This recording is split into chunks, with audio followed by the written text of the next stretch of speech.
또 할 텐데. 어떻게 지난주 성격공표 잘 하셨어요? 어떻게 생각보다 점수가 잘 나왔어요? 못 나왔어요?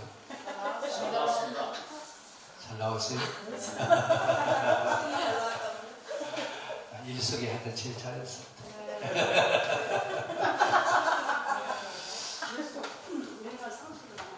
그때 목요일날 제가 사무실에 혼자 앉아있는데 인철 권사가 왔어요. 그냥 종이에다가 석장을 앞뒤로 써가지고 와서 다 일일이 물어보는 거예요. 그동안에 다 잊어버렸던 모양이에요. 근데 그 교회 가서 얘기를 했는데 하나도 하나 듣지도 못하고 받아주지도 않고 혹시 이단 아니냐고 건다는 거예요. 저보고 와서 물어요. 말씀을 어떻게 했냐고. 그 대답을 안 했어요. 제가 오라고도 않고 오지 말라고도 않고 냅뒀어요. 그랬더니 어제 또 전화가 왔어요. 목사님 원대 복구를 하고 싶은데 어떻게 했으면 좋겠어? 네? 받아줘야지. 그래도 많이. 참 고민이네. 김치국 권사님 어떻게 했으면 좋겠어?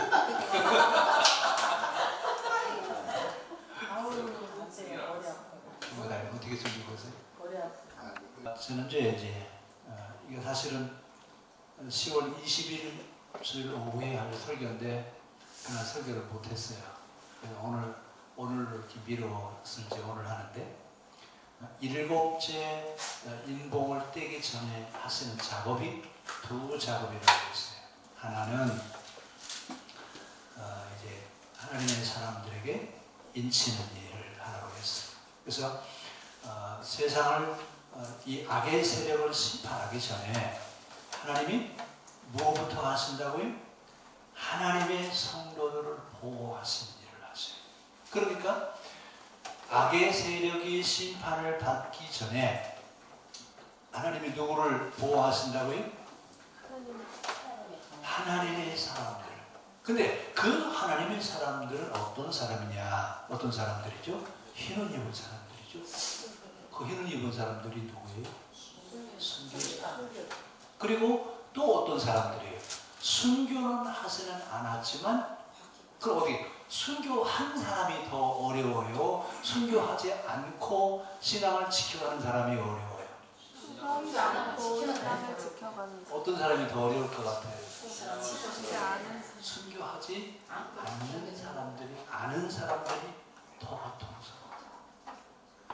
자, 그 순교하지 않는 사람들도 흰옷을 입히시죠. 흰옷을 입히셔서 이제 보호하시는데 그 하나님의 사람들, 하나님의 성도들을 보호하시기 위해서 하나님이 천사한테 명령을 내셔요. 땅 네 귀퉁이에 다니면서 땅과 나무와 모든 바람도 불지 마라. 누가 누구를 보호할 때까지? 하나님의 성도들에게 인칠 때까지 손끝 하나 해야지 말라 그 말이에요. 근데 이제 우리가 여기서 이해할 수 없는 부분이 뭐냐면 네 모퉁이라고 하는 정방형 사고를 가지고 있다고 하는 거예요.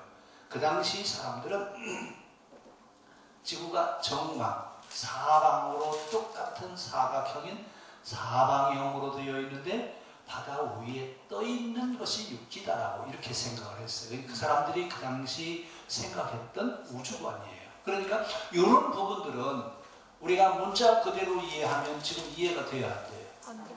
지금 이해가 안 돼요. 왜냐하면 우리가 지금 가지고 있는 우주관은 우주는 어떻게 되겠어요?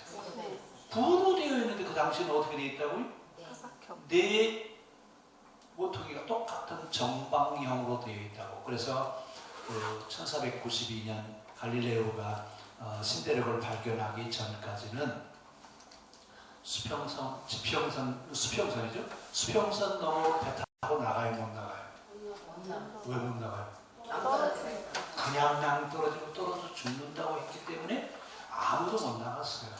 그런데 이제 지구관이 바뀌었어요. 그 당시 지구관은 이렇게 사각형으로 되어 있는 정방향의 땅이 바다 위에 떠 있는 것이라고 생각했기 때문에 지금 천사에게 명령을 한 건데 온 땅의 네 규층에 다니면서 땅과 나무와 바람과 모든 것들에게 명령을 하셔요. 하나님의 사람들을 보호할 때까지 바람도 불지 말고 태풍도 불지 말고 그대로 있으라 그 얘기예요. 무슨 일을 할 때까지요? 하나님의 사람들 이마에 뭐 할 때까지? 인칠 때까지 기다리라 그 얘기예요. 그럼 이제 하나님의 사람들에게 인치시는데 어떤 사람들에게 인을 도장을 찍으신다고 그랬죠? 우리 지난번 이 앞에 설교에 그 얘기 했어요. 또 이번 추수감사들 그 성경 퀴즈대도 했어요. 거기 자 인맞을 사람들이 누구라고 했죠? 가장 올바른 생각을 갖고 올바른 삶을 살아가는 사람들, 이 사람들이 하나님의 사람이라고 했어요. 그럼 신앙생활은 어떻게 한다는 거예요? 신앙인은 어떤 사람이어야 된다고요? 자, 답이 나왔어요? 안 나왔어요? 자, 그 앞에 창세기서부터 계속해서 신앙생활은 어떻게 하는 것이냐, 신앙인은 어떤 사람이냐, 대답이 있어요? 없어요? 있어요? 없어요.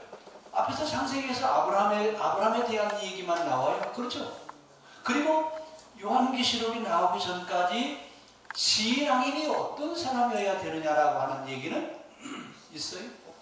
정말 어려워요. 그거 찾아내기가. 근데 요한계시록에 와서는 요한은 결론적으로 얘기하는 거예요. 뭐라고요? 가장 올바른 생각과 가장 올바른 삶을 사는 사람이 누구라고요? 신앙인이라 그 말입니다. 그러니까 신앙인이 누구예요? 교회 다니는 사람이요. 그렇죠? 우리는 그동안 뭐라고 대답했어요? 교회 다니는 사람이 신앙인이지? 근데 요한계시록에 와서는 뭐라고 대답한다고요? 신앙인이 누구예요? 가장 올바른 생각을 가지고 가장 올바른 삶을 사는 사람이 누구예요? 신앙인이에요.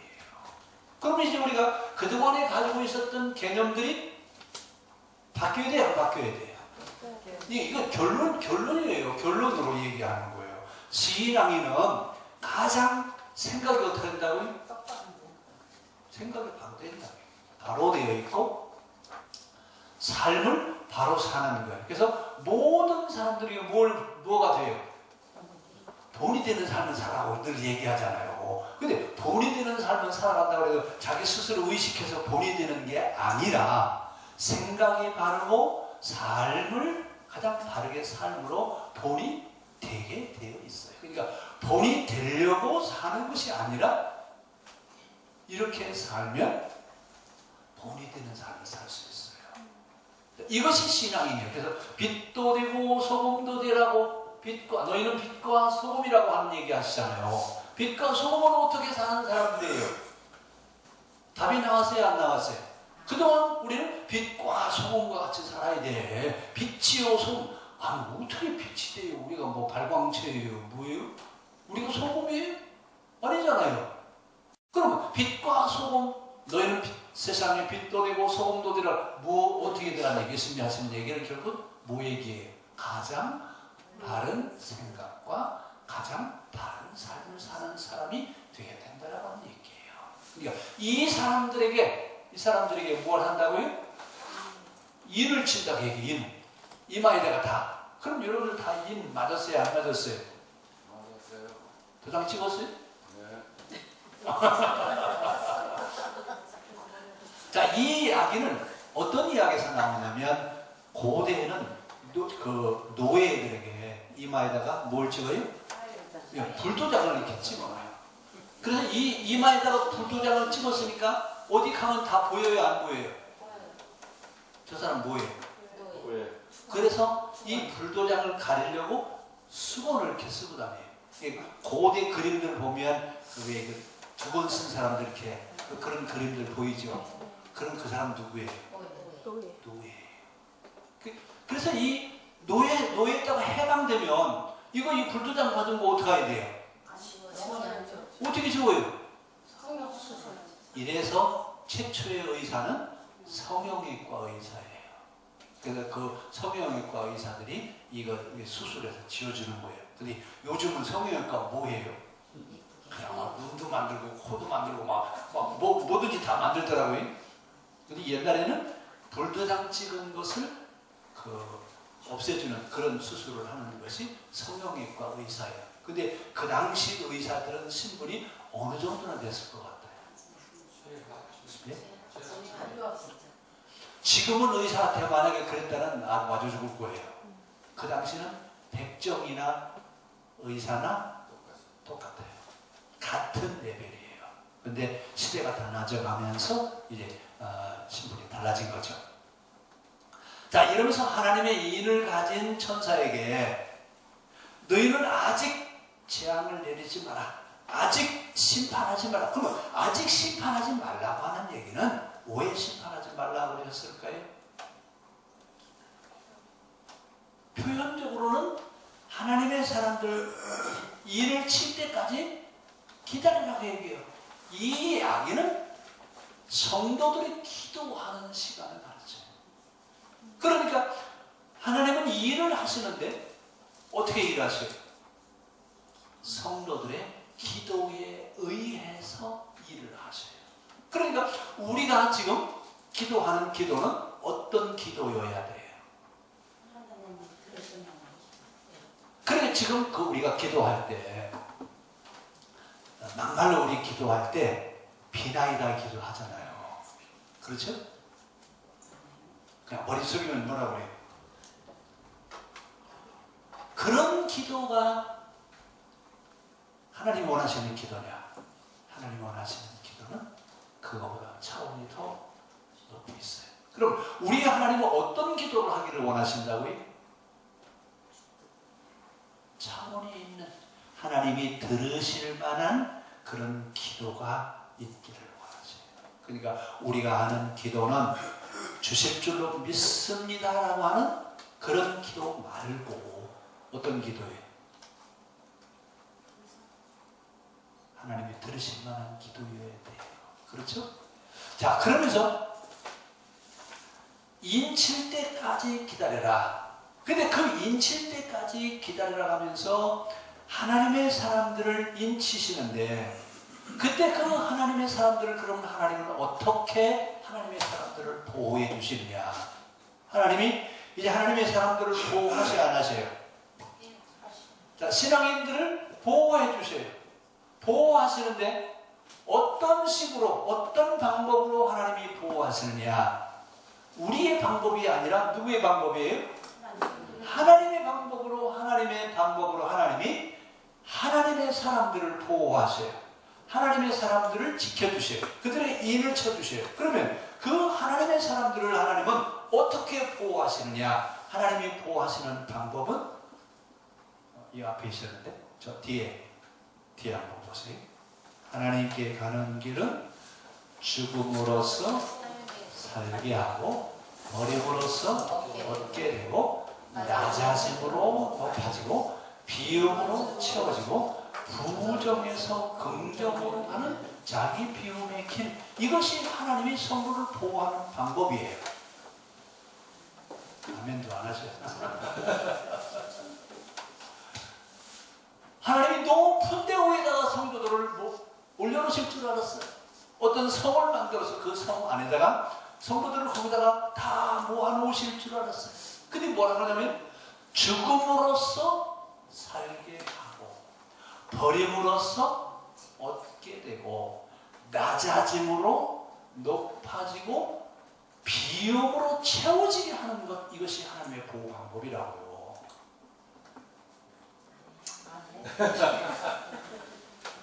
이해가 안 돼요. 왜? 우리 방법으로 하나님이 보호해 주시면 좋은데 하나님의 방법으로 보호하세요. 그러면서 하나님이 보호하시는 방법 가운데 또 뭐가 있느냐면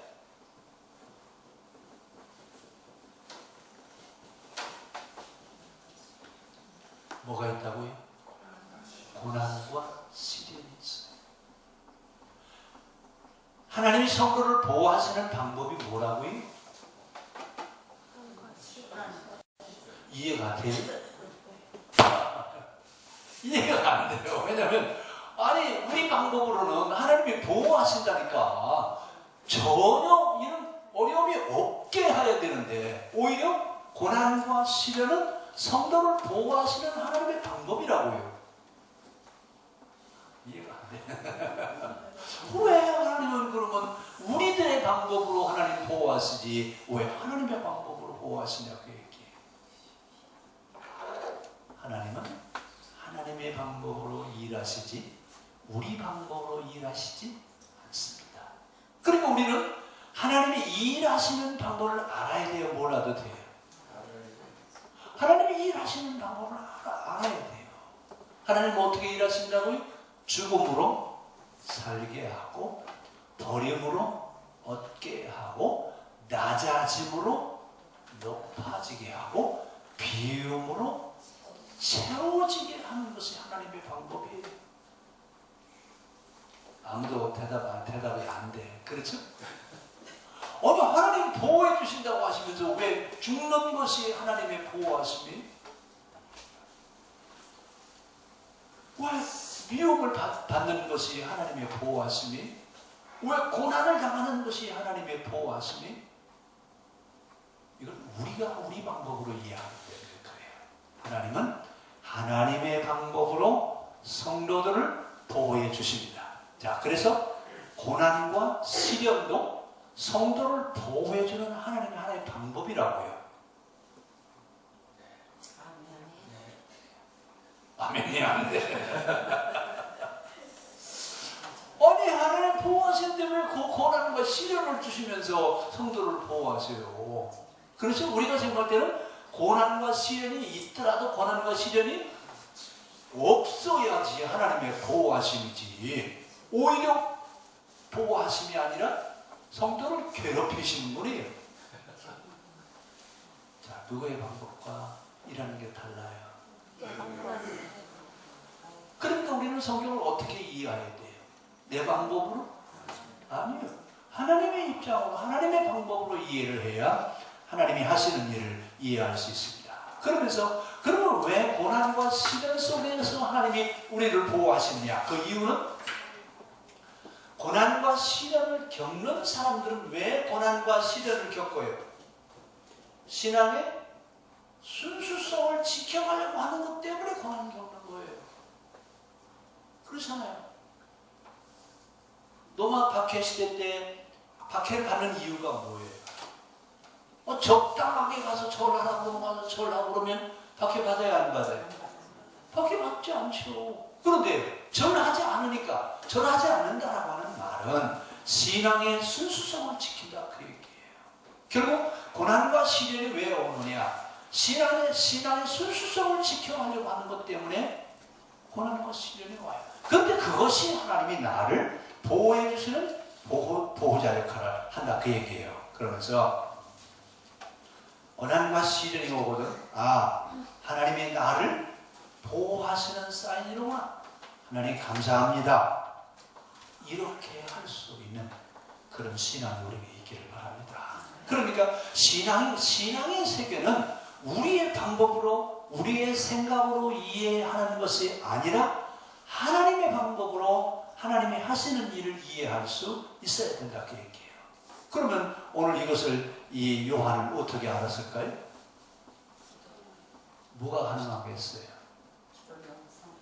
그가 하나님 체험하는 것 때문에 그래요. 하나님 체험한 것이 그것을 가능하게 했다 그 말입니다.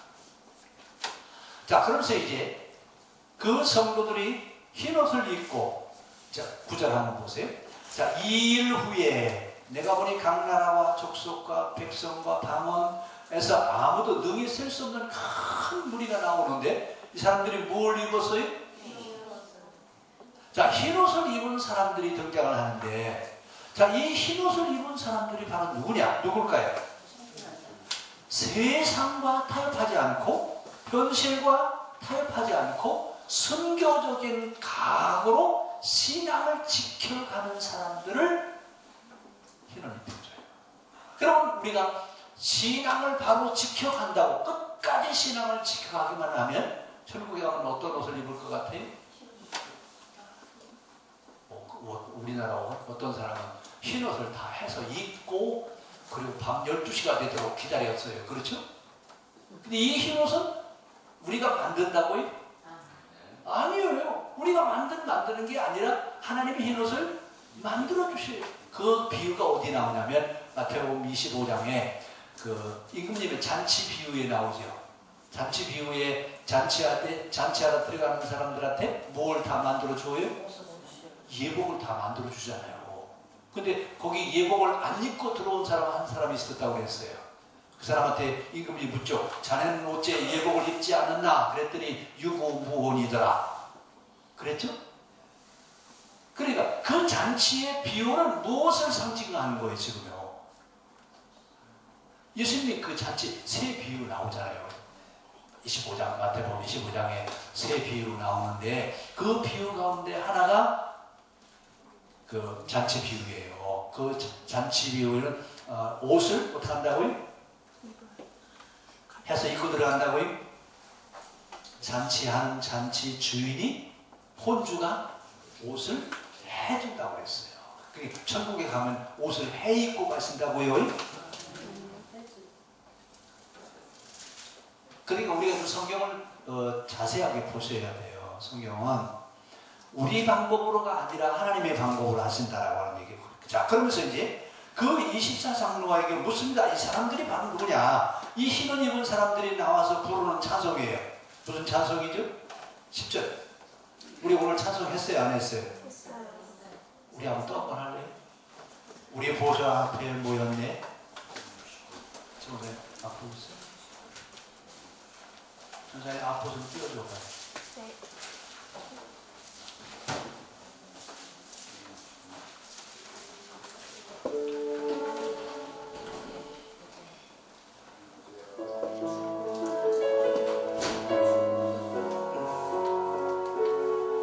이게 안 나와, 전사님. 앞에 가면.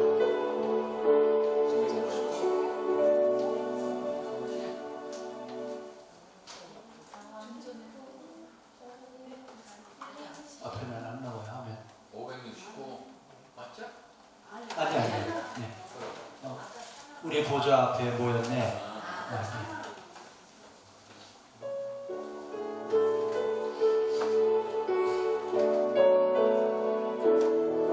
흰옷 입은 사람들이 부르는 찬양이에요.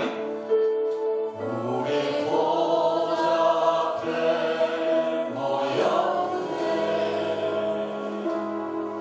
함께 주를 찬양하며 하나님의 사랑 그 아들 주셨네. 그의 피로 우린 구원받았네. 십자가에서 쏟으신 그 사랑 강같이 온 땅에 흘러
희년과 어린 양에게 있도다.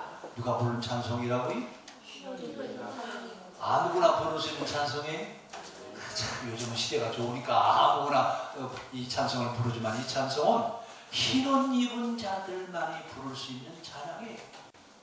아무거나 부르는 찬양이 아니에요. 그러면 흰옷 입은 자들이라고 하는 이야기, 거기 구원하심이 보좌에 앉으신 그 10절 이 말씀은 회심만이 아니라 신앙의 절개를 지키고 이 땅의 전쟁과 기근과 질병과 야수가 사라지게 하기 위해서 끝까지 신앙의 절개를 지켜왔던 흰옷 입은 자들이 부르는 찬양이 지금 우리가 부르는 찬양이에요. 그리고 지금 이 찬양은 사실은 복음성가로 우리가 지금 천국 가기 전에 미리 부르는 거예요. 지금. 그렇죠? 언제 가서 부를 찬송인데요? 천국 가서. 예, 하나님 나라에 가서 부를 찬송인데 요즘 시대가 하도 좋으니까 하나님이 야 너희들 천당에 오기도 전에 뭐부터 부르고 와라. 이 찬송 부르고 오라고. 다 부르셨어요? 한 번 더 불러요? 이거 천국이나 가야 부를 수 있는 찬송이에요. 이렇게 신앙을 지켜가기 위해서 큰 환난을 겪으면서 신앙을 버리지 않고 신앙의 순결을 지킨 사람들을 가리켜서 흰옷 입은 무리라고 그렇게 얘기해요. 그러면 그 당시 이 흰옷 입은 사람들, 이 사람들은 어떻게 흰옷 옷을 희게 할 수 있느냐? 어떻게 희게 해요? 14절 한번 보세요. 14절. 내가 말하기를 내 주여 당신이 아시나이다 하니 그가 나에게 이르되 이는 큰 환난에서 나오는 자들인데 어린 양의 피에 그 옷을 씻어 희게 했더라. 어린 양의 피에 그 옷을 씻어 희게 했더라라고 하는 이야기는 무슨 얘기냐? 세속적인 삶을 포기했다는 얘기예요. 세속적인 삶을 다 씻어버리고 오직 하나님 안에 있는 신앙의 삶을 살아가기 위해서 옷이 어떻게 했다고요? 흰옷이 됐다 그 얘기예요. 자, 오늘 우리 모두는 다 흰옷 입은 사람들이 되기를 바랍니다. 자, 그러면서 그 당시 박해를 받으면서 순교한 사람들이 모두 몇 명이라고 했죠? 14만 4천 명. 그 14만 4천 명은 그 당시 전체 교인이 아니에요. 어떤 사람은 또 뭐라고 얘기하면 구원받을 숫자라고 그래요. 그래요? 아니에요.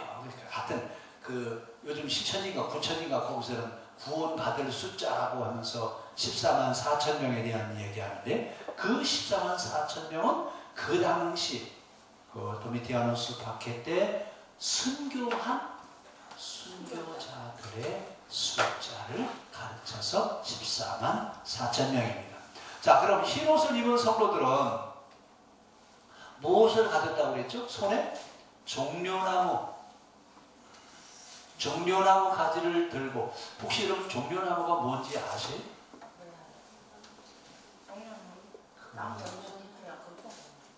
여기 열대지방에 가면 있는데 온대지방 우리나라는 없어요. 이게 크지를 않아요. 크지를 않는데 뭐같이 생겼죠? 이것처럼 생긴 잎사귀가 길어요. 길고 커요. 자, 이 종려나무 가지를 들고 보좌 앞에 서서 큰 소리로 뭐라고 노래를 부른다고 그랬죠? 구원하심이 보좌에 앉으신 우리 하나님과 어린 양에게 있도다 라고 이렇게 찬송을 불렀더니 11절에 모든 천사가 보좌와 장로들과 네 생물의 주위에서 있다가 보좌 앞에 엎드려 얼굴을 대고 하나님께 경배하여 이르되 아멘. 찬송과 영광과 존귀와 권능과 힘이 우리 하나님께 세세토록 있을지어다. 자, 이렇게 지금 천사들이 찬송을 부르죠. 자, 이러면서 이제 일곱째 인이 이제 떼어지는 거죠. 자, 이런 과정을 거친 후에 일곱째 인을 떼었댔는데 왜 그럼 일곱째 인을 떼기가 이렇게 어렵습니까? 성도들의 기도의 양이 찰 때까지 자, 그러니까 그 당시 악의 세력이 빨리 심판받아야 돼요? 아니면 오래 가야 돼요? 그 당시 박해를 받는 사람들의 심정에서는 빨리 없어졌으면 좋겠죠. 근데 하나님이 빨리 심판하셨어요? 안 하셨어요? 왜 안 하셨어요? 성도의 기도의 양이 찰 때까지 기다리신 거예요. 그러니까 우리가 하는 기도가 얼마나 중요하냐 그 얘기. 그럼 왜 하나님은 기도의 분량이 찰 때까지 기다리시느냐? 하나님이 일하시는 방법은 우리의 기도에 따라서 일을 하시기 때문에 그렇습니다. 그러니까 우리가 기도하는 것이 그만큼 중요합니다. 자, 그러면서 이제 박해를 겪으면서 시련을 이겨내면서 신앙을 지킨, 즉 박해 세력인 죄악의 권세가 물러가기를 기도하는 그 기도가 양이 찰 때까지 하나님은 기다리셨다 그 얘기입니다. 오늘 우리의 기도가 정말 하나님이 들으실 만한 그런 기도가 이루어지기를 바랍니다. 그럼 이제 우리가 기억해야 될 것은 누구에게 흰옷을 입히실 것이냐 그 얘기예요. 나는 그 흰옷 입을 만한 인침받을 만한 하나님의 사람인가? 나는 진짜 그렇게 내 이마에 인을 칠 만한 어떤 사람이 인친다고 그랬죠? 가장 올바르고 올바른 생각을 가지고 올바른 삶을 살아가는 나들에게 인치셔서 그들을 보호하신다고 그랬어요. 과연 나는 그만한 신앙을 가지고 있는지 우리 CM에서 같이 나눌 수 있기를 바랍니다. 기도하겠습니다.